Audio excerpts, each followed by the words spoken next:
Bapak, ibu ngontrol anak-anaknya. Kullukum ra'in, setiap kamu Pak adalah pemimpin. Wa kullukum mas'ulun an ra'iyatih, kalian akan diminta tanggung jawab di hadapan Allah Subhanahu wa taala.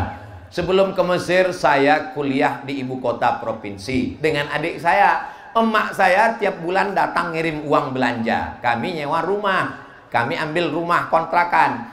Lalu kemudian pulang dari sekolah, kami lihat di lantai botol berserakan. Mak, kenapa mak pecahkan botol?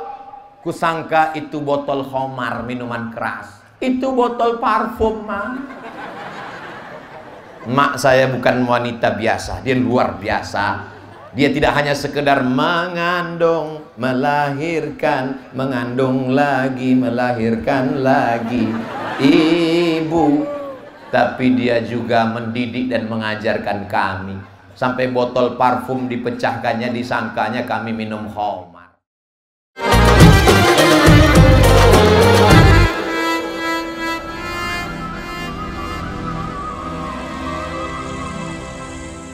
Bagaimana pandangan Islam tentang hukum pernikahan beda agama sementara proses pernikahannya sudah dilakukan tapi tidak melalui KUA dengan alasan untuk menghindari zina? Panjang kali sampai hilang napas saya.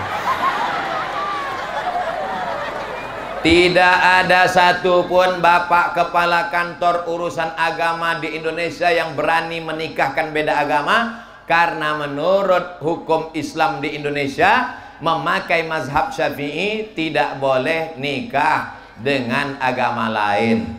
Pak Kua, boleh nikah beda agama di kantor Kua? Tidak boleh. Tidak ada tawar-menawar. Makanya dasar hukumnya Al-Quran. Wala abadun mu'minun, seorang hamba miskin, susah, melarat tapi beriman, khairun, lebih baik, min musyrikin, dari seorang yang tidak beribadah, tidak bertauhid. Walau a'jabakum, walaupun dia menakjubkan kamu, lebih ganteng, lebih kaya, lebih hebat, lebih tinggi, lebih putih, lebih cantik. Makanya sedia payung sebelum hujan. Kalau sudah nampak anak kita kelihatannya mulai akrab, mulai dekat, tanya dia, itu siapa nak? Teman aja mah. Tapi kenapa kulihat TTM teman tapi mesra? Kok mama tahu? Mama kan lahir nggak langsung tua, pernah juga muda. Jangan kita diam. Selama ibu masih mau ngomong, kok jalan sama siapa, tadi boncengan sama siapa, pulang jam berapa, ke mall sama siapa, insya Allah itu namanya merepet nasional. Tapi kalau sudah ibu diam aja, Bu, tadi anak ibu dibonceng orang kelihatannya nggak baik, biar aja, kiamat sudah dekat. Tapi kalau sudah terjadi, mau diapakan lagi? Nasi sudah jadi tai ayam. Udah hancur kacau balau, babak belur, ibu cerita bubur juga lagi. Jaga anak-anak kita Pak, jaga anak-anak kita Bu. Saya nggak sanggup jaga ponakan saya. Saya di sini dari Kamis, Jumat, Sabtu, Ahad baru pulang. Jadi yang menjaga ponakan saya siapa? Saya serahkan ke pesantren. Yang perempuan udah kelas 4, yang laki-laki udah kelas 2. Mizian Hazik Abdillah masih SD, nanti kalau sudah SMP masuk pesantren. Nggak sanggup Pak Ustadz, biaya pesantren masuknya 30 juta, naik jantung koroner saya. Tadi saya ke pesantren, kamarnya bersih, kasurnya tebal, masjidnya mantap, asramanya keren, pemandangannya luar biasa. Saya nanya, Pak Kiai Wildan, ya, di sini bayarnya berapa? Gratis. Pesantren Insan Cita Indonesia, biaya anak-anaknya gratis. Allahu Akbar. Tapi dalam kurung tentu ada syarat dan ketentuan berlaku. Fit dan proper test. Mudah-mudahan semakin banyak orang Sulawesi Tengah yang membuat pesantren seperti Insan Cita Indonesia, insya Allah. Amin. Dalam satu rumah tangga ada dua akidah yang berbeda. Laki-laki Muslim, perempuan tidak Islam. Si suami hendak melaksanakan ibadah sholat 5 waktu di rumah karena masjid tersebut tidak ada. Apakah sholat sang suami itu sah Pak Ustadz? Selama lantainya suci, sajadahnya suci, pakaiannya suci, badannya suci, dia sholat, maka sholatnya sah. Dalilnya mana? Dalilnya Umar bin Khattab ketika datang ke Palestina mengambil kunci Baitul Maqdis, ditawarkan untuk sholat di dalam. Umar bin Khattab minta di luar, bukan karena tidak sah, tapi dia tidak mau di dalam tempat itu nanti didirikan masjid. Akhirnya Umar bin Khattab sholat di depan, tempat sujud Umar bin Khattab dijadikan sebagai masjid Umar bin Khattab, dan di depannya adalah tempat ibadah saudara kita. Masalah ibadah kita tidak urus. Wala ana abidum ma'abadtum wala antum abiduna ma'abud lakum dinukum. Jelas? Suci tempat, suci badan, suci pakaian. Kalau di dindingnya itu ada simbol-simbol agama lain, tutup supaya mata kita tidak terganggu. Bahkan di masjid kita sendiri pun, makanya nggak boleh ke masjid pakai baju yang ada tulisan-tulisan. Paling bagus bajunya polos seperti santri kita, bersih, nggak ada apa-apa.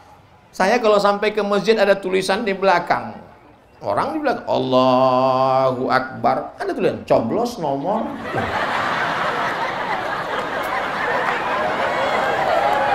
Udah ke masjid datang terlambat, pakai baju kaos, langsung ke depan sok nomor 1, Allahu Akbar, tertulis di belakang. Emang masalah buat lo?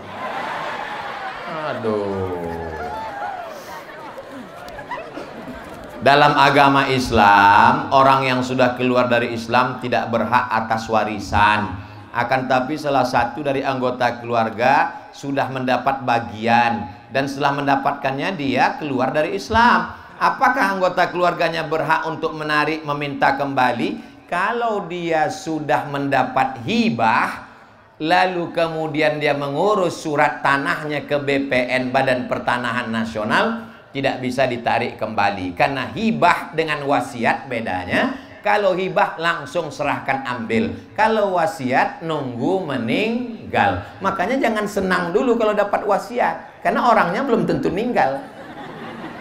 Alhamdulillah Ustaz, saya dapat wasiat, orangnya udah meninggal belum, lama nunggunya. Tapi kalau dia wasiat, kuwasiatkan anakku dapat, maka setelah murtad tidak dapat. Yang menetap, yang menyebabkan tidak dapat harta warisan, pertama putus karena perceraian, yang kedua putus karena keluar Islam, yang ketiga karena membunuh seorang anak nunggu warisan bapaknya. Oh, lama kali kau mati, maka dia tak dapat warisan. Jelas? Ustaz Abdul Somad itu jelas. Kalau ada orang yang ngomong Abdul Somad itu nggak jelas, paket dia habis, ceramahnya putus-putus. 4, kita tahu narkoba itu kan barang haram. Narkoba itu haram apa enggak? Akan tetapi penyebaran narkoba di tengah masyarakat sangat maju. Hal ini dibuktikan dengan persentase penggunaan dan pengedaran sangat signifikan. Apa upaya yang kami lakukan untuk menghentikannya, sementara di sisi lain banyak penegak hukum melakukan tindak pidana tersebut? Bapak, ibu ngontrol anak-anaknya. Kullukum ra'in, setiap kamu Pak adalah pemimpin. Wa kullukum mas'ulun an ra'iyatih, kalian akan diminta tanggung jawab di hadapan Allah Subhanahu wa taala. Sebelum ke Mesir, saya kuliah di ibu kota provinsi dengan adik saya. Emak saya tiap bulan datang ngirim uang belanja. Kami nyewa rumah, kami ambil rumah kontrakan. Lalu kemudian pulang dari sekolah, kami lihat di lantai botol berserakan. Mak, kenapa mak pecahkan botol? Kusangka itu botol khamar, minuman keras. Itu botol parfum, mak. Mak saya bukan wanita biasa, dia luar biasa. Dia tidak hanya sekedar mengandung, melahirkan, mengandung lagi, melahirkan lagi ibu, tapi dia juga mendidik dan mengajarkan kami. Sampai botol parfum dipecahkannya, disangkanya kami minum khamar. Ibu siap menjaga anak ibu? 9 bulan 10 hari ibu kandung. Kalau cuma hanya sekedar menjadi pecandu narkoba, di Sigi mengandung masih 9 bulan 10 hari. Saya serius dia, astagfirullah. Setelah di rumah, Bapak RT, Bapak RW, Bapak Kadus, Bapak Kades, Bapak Lurah, Bapak Kapolsek, Bapak Kapolres, PNS, dosen, kalian bukan sekedar abdi negara, tapi kalian juga adalah muslim, amar ma'ruf nahi mungkar. Ustadz berceramah, hindari narkoba, innamal khamru khamar, wal maisir judi, wal ansab menyembelih binatang untuk berhala, wal azlam mengundi nasib, rijsun najis min amali syaitan fajtanibuh. Usaha sudah optimal, kalau dia makai juga. Ustadz Somad tolong doakan saya Pak Ustadz. Doa apa Bu? Anak saya kena narkoba, mohon maaf saya belum pernah ketemu doa Allahumma inni a'udzubika min narkoba. Tolonglah Pak Ustadz. Sebentar ya Bu, saya doanya nggak hafal, saya mau lihat handphone dulu boleh? Boleh, tolong dicatat ya Bu, tolong dicatat ya Pak, ini doa untuk narkoba. Sebentar ya, kok narkoba ini payah nyarinya ya. Nah, alhamdulillah sudah dapat. Nah nih, catat baik-baik di atasnya a'udzubillahi minasyaitonirrajim. Setelah itu bismillahirrahmanirrahim. Habis itu alhamdulillahirabbil alamin. Habis itu selawat Allahumma sholli ala sayyidina Muhammad. Habis itu 0813 11 44 2193. Sekali lagi ya. 0813 11 44 2193. Loh, kok doanya lain? Ini nomor BNN, Badan Narkotika Nasional. Jangan malu-malu, simpan aja. Nah, nanti insya Allah pegang telepon. Insya Allah beberapa orang yang malu-malu, rahasia, takut. Ketika kau malu, kau sedang menyimpan bom waktu yang siap meledak. Betul?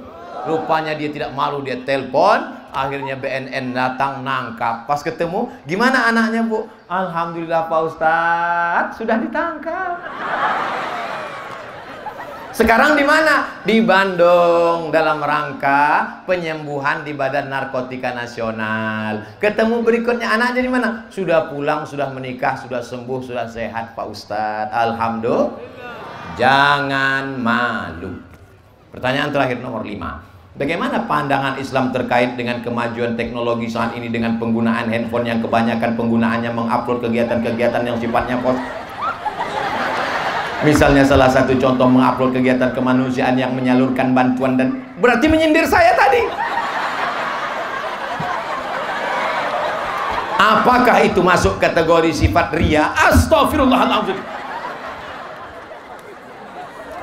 Ini masuk ke masjid bawa uang 100.000 mau sedekah kan? Masuk ke masjid sholat Jumat bawa uang 100. Tak lama setelah itu kotak pun datang. Kotak datang, kotaknya bentuknya peti jenazah. Tertulis di situ, sedekahkan hartamu, karena kalau tidak tabunganmu akan diambil istrimu dan dia akan nikah lagi dengan berondong manis. Melihat itu langsung keluar duit. Pas mau dimasukkan, muncul dalam hati, jangan sedekah, nanti kau ria. Tarkul amal li ajlin nas ria. Tidak jadi beramal karena takut dipuji orang, ria. Nggak jadi sedekah karena takut dipuji, ria. Memasukkan uang supaya dipuji orang, ngasih handphone ke teman, tolong pegangkan. Terus kalau bisa streaming ya. Streaming, nanti buatkan slow motion. Sallallahu ala Muhammad, sallallahu alaihi wasallam. Syirik. Wal amal li ajlihim syirik. Tidak jadi beramal karena takut dipuji orang, ria. Beramal karena ingin dipuji orang, syirik. Lalu yang benar bagaimana? Bismillah, jaga hatiku ya Allah. Alhamdulillah Ustaz Somad, saya selama ini kalau bersedekah memang nggak saya ingat lagi. Saya seperti menyampaikan campah saja. Berapa? 2.000.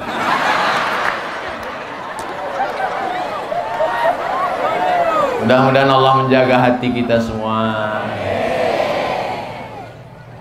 Saya Pak Ustadz kemarin ke masjid dipuji orang, anak-anak gang itu mulai manggil, hai calon menantu mama. Jangan pedulikan. Anjing menggonggong kafilah. Apa? Kau bilang aku anjing? Bismillahirrahmanirrahim. La haula wala quwata illa billahil aliyil azim. Puncak dari tabligh akbar adalah doa. Doa menjelang tenggelam matahari dikabulkan Allah. Dari mulai 4:30 sekarang udah 5:30 lewat. Lewatnya ini pun bernilai ibadah. Aminkan doa kita yang akan dibimbing oleh Habib zuriat Rasulullah yang lisannya banyak bersolawat, banyak bermaulid, banyak berzikir. Mudah-mudahan kita semua selalu dapat limpahan rahmat Allah. Amin ya rabbal. Terima kasih segala perhatian. Mohon maaf segala kesilapan. Menangkap puyuh di Bukit Selasih. Thank you dan terima kasih. Wassalamualaikum warahmatullahi wabarakatuh.